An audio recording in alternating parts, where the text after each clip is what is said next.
In this short video, we will be looking at accessing the internal flash memory of an RA microcontroller. As usual, we will start a new project on the RA6M4 evaluation board.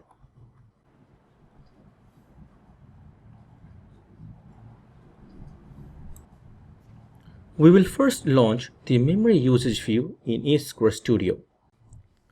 At this stage, the memory view is not accessible since the project has not been built. Let's try to build the project.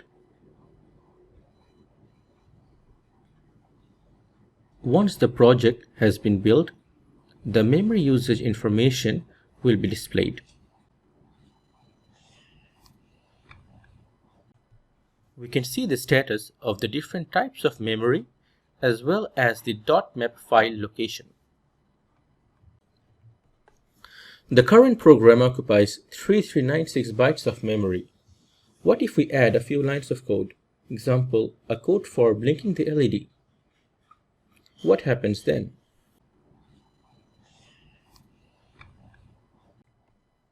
Okay, the program size has increased to 3448 bytes of memory.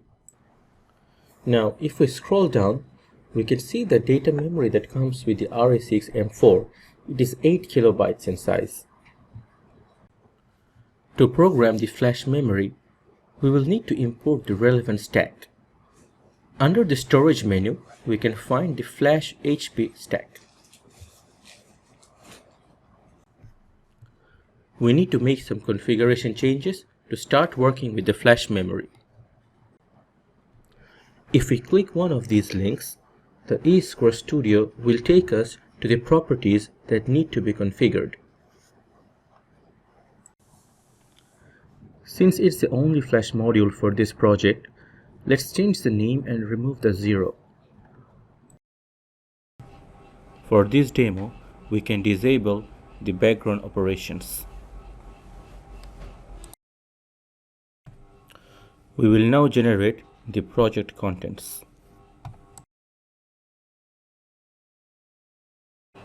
We can now open the hullentry.c file to write our program. In order to program the flash memory, we will need to know the physical address of the memory, which can be found from the main manual. First, we will define a constant with the address of the flash memory.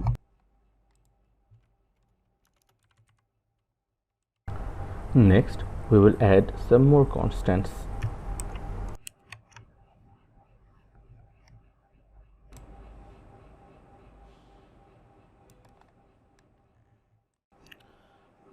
We will define a separate function to call the flash write operations.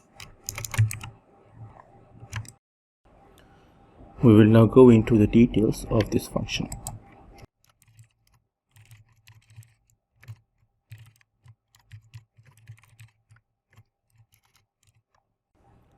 This function will have several components. The first one is to initialize the variables to be used in the function. The second is to initialize the pointer to the source data. Third is to open the flash instance. Next, to erase a block of flash data. After that, we check if the block has been erased, and then we verify that the area is blank, and then we write our data. We have to initialize two variables for this function. And then we will generate 4 bytes of data.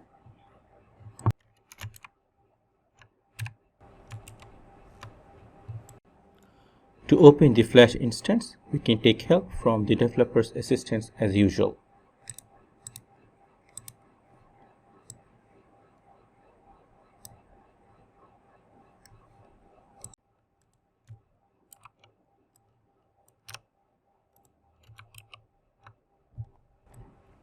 For the next functions, we will do the same.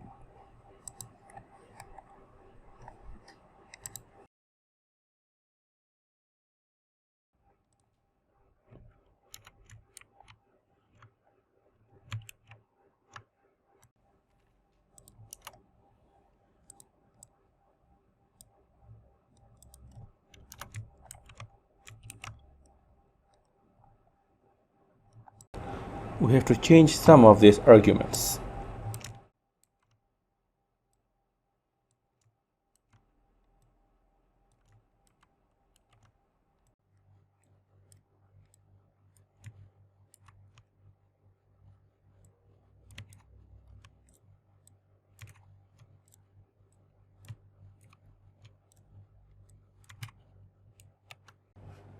Our flash write function is now complete.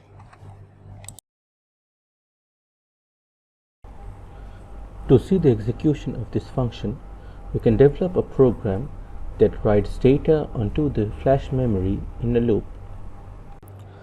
This program will write the value of F0 on the flash memory, keep it for 3 seconds, and write the data 5A on the same memory block.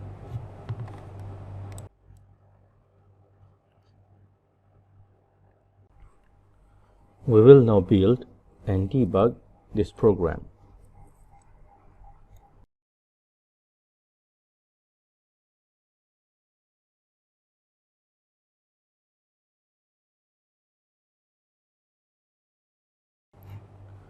From the window menu, we can see the memory. We will monitor the flash memory block we have written our data on. From the memory view, we can see the value of F0 to F3 and 5A to 5D changing at 3-second intervals on the flash memory block.